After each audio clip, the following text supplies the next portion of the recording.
Bonjour et bienvenue pour ce nouvel épisode de mon podcast Tricot. Je m'appelle Nam et vous pouvez me retrouver sur les différents réseaux sociaux avec le pseudo MyNam. Je suis principalement sur Instagram et Ravelry. J'ai également un blog mynam.com sur lequel vous pourrez retrouver un article contenant tous les liens utiles de cet épisode. Donc, ça va être, je pense, un épisode un petit peu court puisque je n'ai qu'un seul projet terminé à vous montrer, un seul projet en cours, mais je voulais aussi vous parler du nouveau CAL qui commence le 1er juin. Donc nous sommes le samedi 30 mai et on peut tout de suite passer au projet terminé.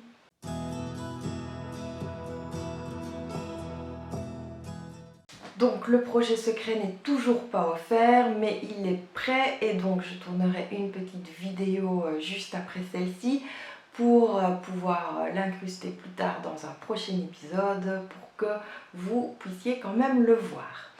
Donc mon projet terminé à vous montrer aujourd'hui, c'est le Brigitte Cardigan de Mail, un modèle qui est payant à 5,40 € et qui est en français. Je l'avais eu lors de l'achat de la box du chat qui tricote il y a pile un an. Et donc j'ai tricoté la taille 2 pour moi. Sauf qu'au lieu d'utiliser les aiguilles 3,50, j'ai utilisé des aiguilles 3,75 puisque l'échantillon est de 25 mailles pour 35 rangs. Dans la box, il y avait, pour tricoter ce gilet, la biobalance de BC Garn, qui est donc un mélange 55% laine, 45% coton, et j'avais choisi noir, le coloris BL030. Je vous avais déjà parlé de ce gilet dans l'épisode précédent, donc ça va peut-être être un peu répétitif, mais je vais revenir sur la construction, surtout le début qui est un peu spécial, puisqu'on commence avec une bande d'encolure pour le dos, avec un montage provisoire et des mailles en attente. Ensuite, on fait un montage provisoire pour une épaule.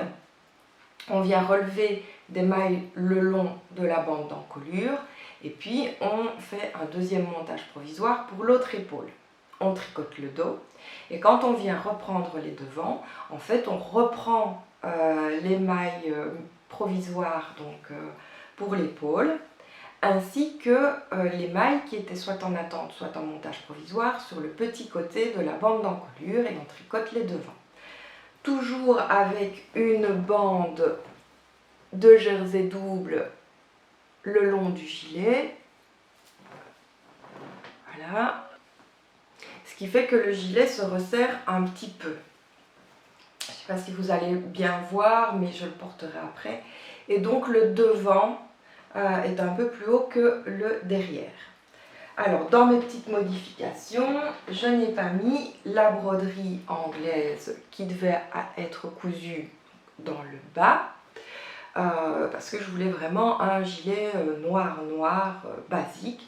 Alors, j'aurais pu, comme ma copine Anne-Gaëlle Dex, sur conseil de Virginie Mini et compagnie, acheter une bande qui soit amovible.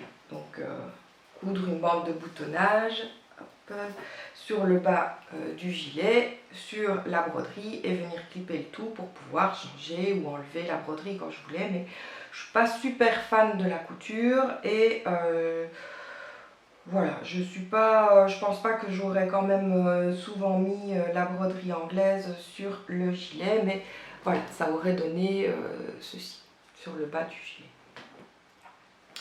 Alors, normalement, il y a également des boutons que je n'ai pas mis non plus, puisque, comme vous le savez, si vous me suivez depuis un moment, je n'aime pas les boutons.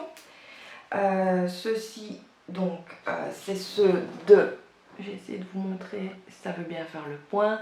Donc, ce sont des boutons bottines de chez Liz Taylor, nacrés, pailletés, dorés. Voilà, moi je trouve qu'ils sont très mignons, mais je ne suis pas fan du doré. S'ils avaient été argentés, peut-être que j'aurais fait une exception, mais ce n'est pas le cas. Et donc j'ai décidé de ne pas mettre ces jolis petits boutons, mais je sais qu'ils feront une heureuse. Alors, ce petit gilet noir basique, c'est en fait pour porter sur cette robe qui a des manches voilà, assez amples et que je porte à Noël en Belgique. Et donc, les manches courtes, ça donne un peu froid. Et voilà pourquoi je voulais un petit gilet noir basique. Alors,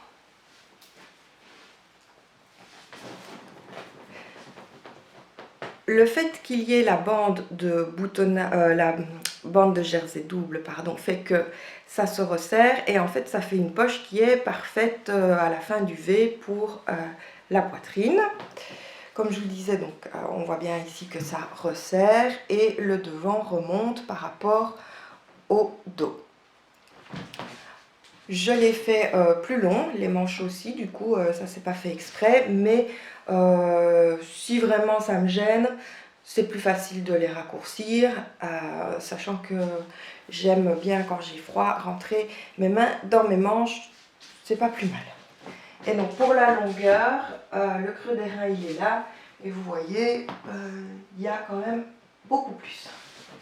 Mais je ne suis pas à l'aise avec des gilets crop et je me dis que ce gilet, même s'il est prévu pour cette petite robe, je le mettrai peut-être à d'autres occasions, notamment sur un jeans gris et du coup j'aime pas quand les gilets sont crop avec un jeans. Voilà pour ce projet terminé et on va pouvoir passer au projet en cours.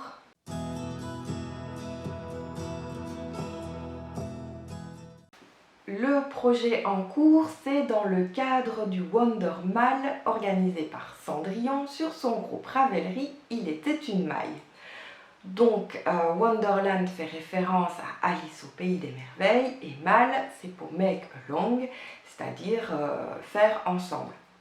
Donc cette fois, on peut tricoter, crocheter, broder, coudre, tant que c'est sur le thème Alice au pays des merveilles. Et j'ai donc choisi le top Alice in Wonderland de Justina Lorkowska, qui est payant à 8,40 $ et qui est en français, en anglais et en allemand. Donc je tricote la taille M avec les aiguilles préconisées qui sont des 3,50 pour la majorité donc, du top et 3,25 pour les côtes. Et l'échantillon est de 26 mailles pour 36 rangs. Alors, je le tricote avec un magnifique fil que j'ai dans le stock depuis un moment. C'est de la Vilaine Éternel Solo. Donc c'est 65% mérinos, 20% soie, 15% yak. Et je peux vous dire que c'est extrêmement doux et moelleux et agréable à tricoter. Et le coloris, c'est plumé léger. Voilà pour ce magnifique fil. Alors, voici mon avancée. Oui, il avance bien. Donc, c'est pour les manches, la méthode Contigus de Suzy M.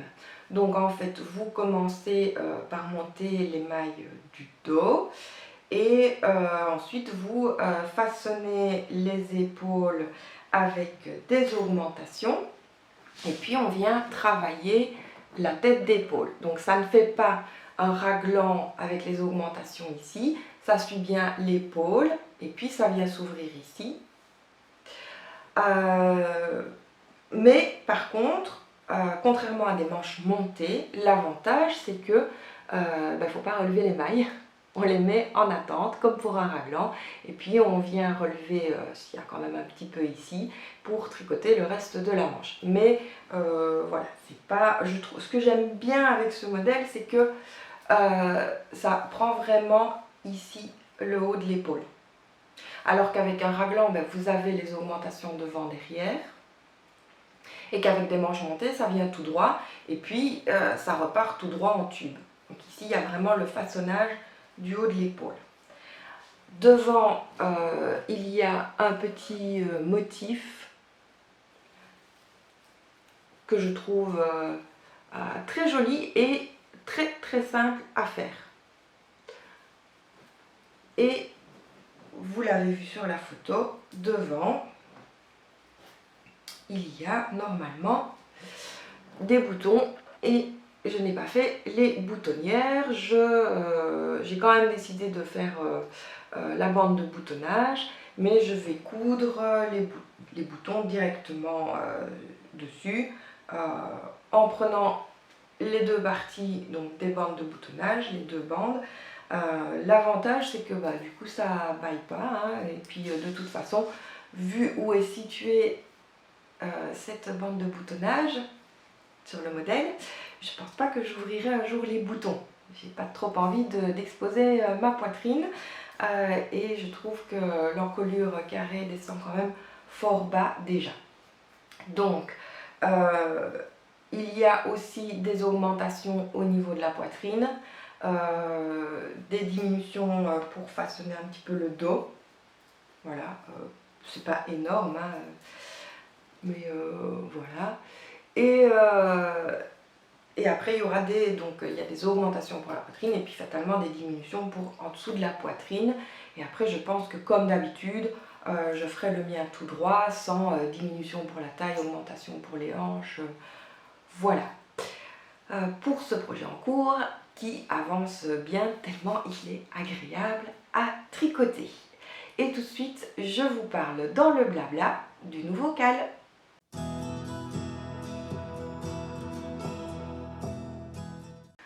Chaque année, sur le groupe Tricot & Co est organisé le Yarn Weight Watchers, donc le régime du stock. Cette année, je voulais être stable et donc tricoter autant que ce que j'achetais ou recevais. Et j'y suis presque, à quelques grammes près, quelques mètres près. Évidemment, c'est parce que certaines commandes sont arrivées après la fin du Yarn Weight Watchers. Mais bon, le principal, c'est que le défi est réussi. Et puis avec le calmement que j'ai organisé pendant le confinement, j'ai tricoté pas mal de projets. Et je me suis dit, continuons sur la lancée, et je lance donc le cal Less is More pour minimaliser le stock en le tricotant et en essayant de ne pas acheter. Ça se passe du 1er juin au 31 août sur mon groupe Ravelry MyNam, et vous pouvez vous inscrire avant le début du cal. Donc je vous l'annonce effectivement un petit peu tard sur YouTube, je l'avais annoncé sur Instagram, puisque là aujourd'hui nous sommes le 30 mai, il vous reste donc jusqu'à demain soir pour vous inscrire. Et cela se fait très simplement, il suffit de copier-coller un texte dans le fil de validation. Donc nous sommes déjà quelques-unes. Il y a évidemment quelques petits cadeaux à gagner, cette fois-ci encore grâce à mes généreux sponsors. Et donc j'offre un cadeau, mais également Tisserin Coquet, Anaïs Louve et Sylvie Braise. Et si d'autres personnes souhaitent sponsoriser le cal, et bien surtout, n'hésitez pas à me contacter en message privé, que ce soit via les réseaux sociaux ou directement sur Ravelry. Alors, si vous achetez, ce n'est pas grave. Ce n'est pas un no-buy strict qui est demandé pour ce cal. C'est juste qu'un des cadeaux ira à une personne qui n'aura rien acheté. Donc, si vous avez acheté entre le 1er juin et le 31 août à la fin du cal, eh bien c'est juste que vous ne participerez pas pour le tirage au sort de ce lot. Si vous avez des projets en cours, c'est évidemment possible de les intégrer dans le cal.